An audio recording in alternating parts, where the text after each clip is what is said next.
కోరహు కుమారుల కీర్తన. కీర్తనల గ్రంథము 84వ అధ్యాయము 1-12 వచనములు.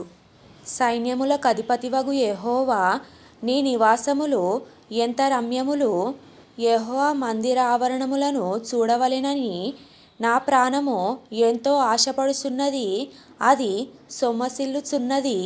జీవముగల దేవుని దర్శించుటకు నా హృదయమును నా శరీరమును ఆనందముతో కేకలు వేయుచున్నవి.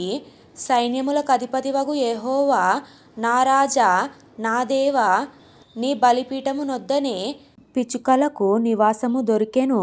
పిల్లలు పెట్టుటకు వానకోవెలకు గూటి స్థలము దొరికెను.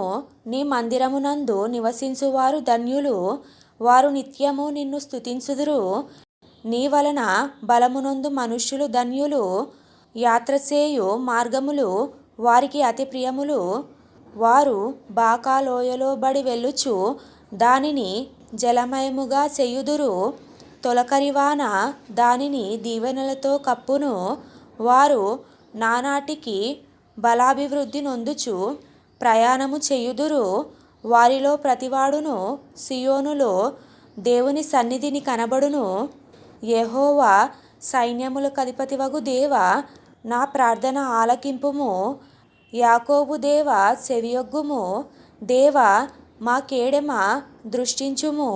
నీవు అభిషేకించిన వాని ముఖమును లక్షింపుము. నీ ఆవరణములో ఒక దినము గడుపుట 1000 దినముల కంటే శ్రేష్టము. భక్తిహీనుల గుడారములలో నివసించుట కంటే నా దేవుని మందిర ద్వారమునొద్ద నుండుట నాకిష్టము. దేవుడైన యెహోవా సూర్యుడును కేడమునై ఉన్నాడు. యెహోవా కృపయు ఘనతయు అనుగ్రహించును. యథార్థముగా ప్రవర్తించు వారికి ఆయన ఏ మేలును చేయక మానడు. సైన్యముల కధిపతివగు యెహోవా, నీయందు నమ్మిక యుంచువారు ధన్యులు.